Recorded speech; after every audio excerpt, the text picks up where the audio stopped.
What's good, more JT squad? It's your boy JTK, aka Josh Too Cool, and welcome back to another roller coaster video. Now, yesterday I posted the Leviathan review at Canada's Wonderland, my home park. Don't worry, that's the last time I say that. I'm pretty sure y'all got the point now. But yeah, I posted the Leviathan review yesterday. That was the most requested one from the story poll that I put up on my Instagram story, and then this was the second most voted for, and then next one will be the Behemoth. You guys wanted to see this one, probably just as bad, but Leviathan had a lot more votes, and some of you did enjoy that. I had some good feedback, and some I had feedback in general from that video, and so I really appreciated that. I always love feedback on my videos and seeing you guys interact with them and all that good stuff. But today we're going to be going over the Yukon Striker at Canada's Wonderland. This is the tallest and fastest dive coaster in the world. Some things that you should know, like I went over Leviathan. This is a B&M dive coaster. It stands at 223 feet. The drop is 245 feet, and the angle of descent, you're dropping at a 90-degree angle. There's four inversions on this coaster. One being the one you just saw, and then there's this one as well, and we'll go over the few others later in the video. Now, the thing with dive coasters, and a lot of enthusiasts say the same things, and a lot of the things I'm going to say in this video and with other reviews as well may seem a little bit repetitive from what you've heard from other enthusiasts and other coaster reviews as well, because a lot of us do share this similar opinion. So I'm going to try my best to mix it up here a little bit. But dive coasters are typically one-trick ponies. A lot of the times enthusiasts don't really enjoy dive coasters. I wouldn't say enjoy. I do like dive coasters, but they're obviously not my favorite. I do prefer, more airtime coasters, hyper coasters, and the Giga coasters and whatnot. Like I said in my last video, some complaints that they have is that they have too short of a layout, and you don't get enough airtime and stuff like that. But what Yukon Striker does is, after this first drop that you're about to see here, is that they pack in a lot of stuff after this first drop. You have four inversions, two implements, a vertical loop, and a zero G roll. This is the only dive coaster to feature a vertical loop in the world. Um, One thing I really do like, before I even get into the coaster breakdown and of how this coaster goes, I really, really like how this coaster fits at Wonderland. I think it fits perfectly in the skyline. It looks really pretty in the skyline. And, you're going to first see this when this is one of the three coasters you'll see in the skyline as you're pulling up to the park. And it fits very perfectly in the skyline. It looks really nice. Um, so, yeah, I really do like that. They have very loose theming. Um, they have It's not a lot of theming, but they do have theming there. I wasn't the biggest fan of the theming, but I enjoyed it. I do enjoy coasters that do have theming, because it just makes it a little bit better. It makes the roller coaster seem that like it has meaning. And so, like, at the bottom of the coaster, you'll see some themings as you're lining up and stuff like that. It is pretty cool. But obviously, like I said, very loose theming. This is also the third B&M coaster at the park, the other two being Leviathan and Behemoth. I really do like this view right here that you see. You have a good view of Wonder Mountain here, and it is a very lovely view here. As you can see, all of Vaughan, and so I really do like that, where it holds you here. It's a beautiful view. One thing that I do think is cool with this ride is their loose article system is really, really good, and it's moving bins like you'd see at a dry cleaner, and those look amazing, and it's in sync with the ride. And so how that works is, the train that you're on, your bags, the moving bins are connected to that train, so it's moving in sync with the coaster. And so that was pretty cool, because I've never seen anything like that on a roller coaster before. And so when you get off the coaster, your bags will be waiting for you. The only thing is that you cannot bring drinks into the loose article systems, because loose article systems are moving, the boxes are moving, and so obviously there's curves, there's drops, and all that stuff and whatnot, and so your drinks will spill all over the place. So they did recommend that if you bring a bottle, make sure it's empty. But yeah, I think their loose article system is very, very cool. I did enjoy that. Um, Another thing with this ride, they have four different lines. So there's a line for the front row, a line for the second and third row, priority boarding, and a single rider line.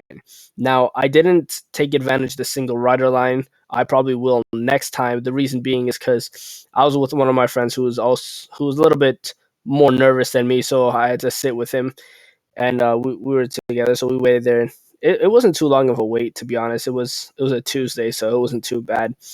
Um, but they do have four lines, which is very, very cool, and that's something that's you don't see a lot of either. So Yukon Striker is definitely a unique coaster. Not even talking about the coaster itself yet. It's a very cool coaster. One thing that I did forget to mention that it is over 3,000 feet of tracking. Um, but yeah, I really do like this, and I haven't even got into the coaster yet. And the theming is nice, the layout is beautiful, and like I said, it fits perfectly in the skyline. Um, so where should you sit on this coaster? I didn't discuss this for Leviathan. I did forget some points to bring out on the Leviathan, but for me, I sat in the middle row, like dead center, pretty much, which is not really where you'd want to sit on a dive coaster. Typically, the front row are favorites for dive coasters. I mean, why not? I mean, look at this view when you're on the dive coaster, just hanging there, have a beautiful view. I mean, there's nothing like it. And so I would recommend sitting at the far end because as you go through this tunnel, it really seems like you're not going to make it through.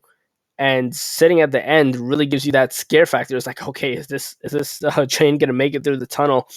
And so it really adds a little more excitement to it. And so there's that.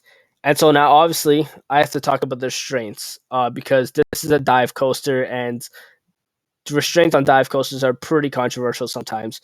So it is a vest restraint, and I have heard some good things about it, and I have heard some complaints about it. Now, obviously, I finally got to try it, and they do have some give to it. I won't lie, they do have some give to it. However, it is still pretty loose, and you don't get that much airtime off of it. And so Coaster Studio said this in his video, and I might try this next time. The only way you can really get that much airtime is if you kind of pull your vest off of you a little bit.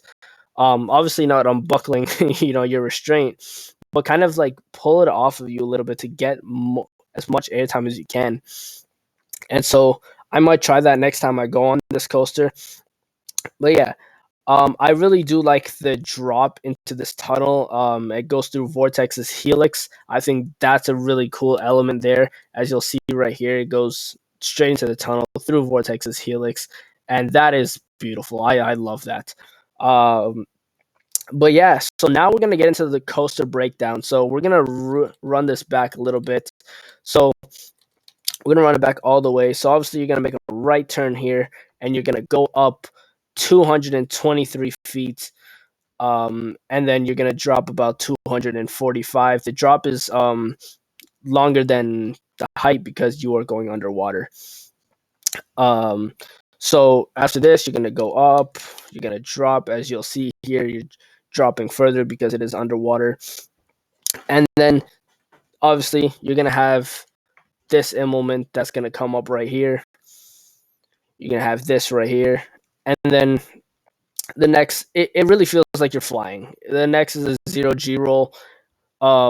It's not the greatest zero G roll. I've seen better. But it's not bad. The next element is a vertical loop, and then another element. These are cool. Like I said, it feels like you're flying pretty much. I really did enjoy this. And it goes really fast, so that's why it feels like you're flying. This mid-course break run into another drop, which doesn't give you much airtime. It's all right. I mean, it doesn't do much for the coaster. I think it's to really just give it some more momentum. But that's about it. After this, there's this helix that you see here, which is pretty cool because if you're standing right there, like right, you can literally be standing through that under that helix and just watch the coaster go around you. So I think that's pretty cool as well. You can get some pretty good videos on that. I might do that next time.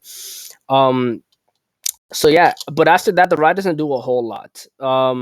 Majority of the ride of the fun is pretty much before that mid course brake run, and after that, it's fine. It's all right. It's not bad, but it doesn't do much, like I said.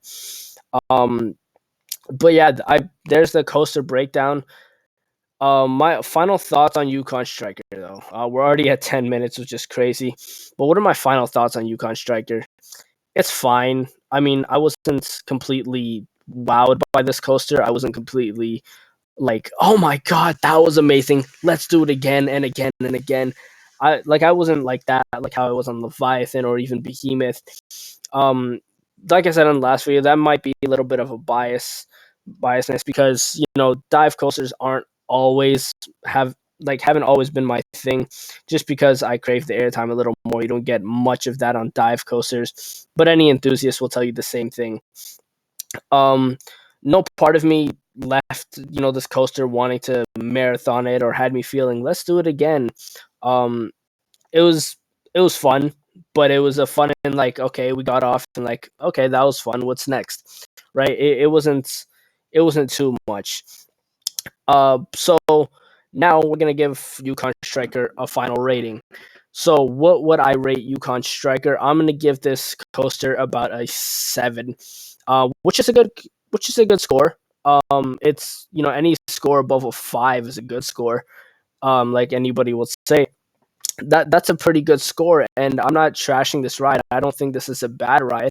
I really do enjoy Yukon Striker, but like I said, dive coasters, you know, they don't have much airtime to it. They don't have much give to it. I mean, Yukon Striker probably has a little more give than some other dive coasters, but I have heard like rides like Shikra and whatnot, or even Valraven might have a little bit of more airtime than Yukon Striker. But I think this ride is fine. It's a 7 for me, and that's pretty much it. I enjoyed it. It's not a terrible ride.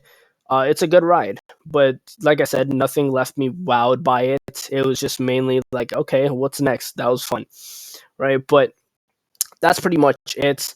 Final score for me is a 7. Let me know what you guys thought about this roller coaster if you guys have gotten the chance to ride it. I did enjoy this, like I said. So let me know your thoughts on this review. Let me know your thoughts on the Yukon Striker. And yeah, if you guys are enjoying the roller coaster videos, let me know. It seems like you guys are. So I'm really happy for that. But yeah, I'll see you guys in the next video, which will be the Behemoth. And then I have a couple other videos lined up after that. So you guys got a lot of videos coming your way. But I'll see you guys in the next video. Don't forget to subscribe, like, and comment. Hit the notification bell so you're up to date with all the videos. Subscribe to the main channel if you haven't already. And stay cool, yo. I'll see y'all next one.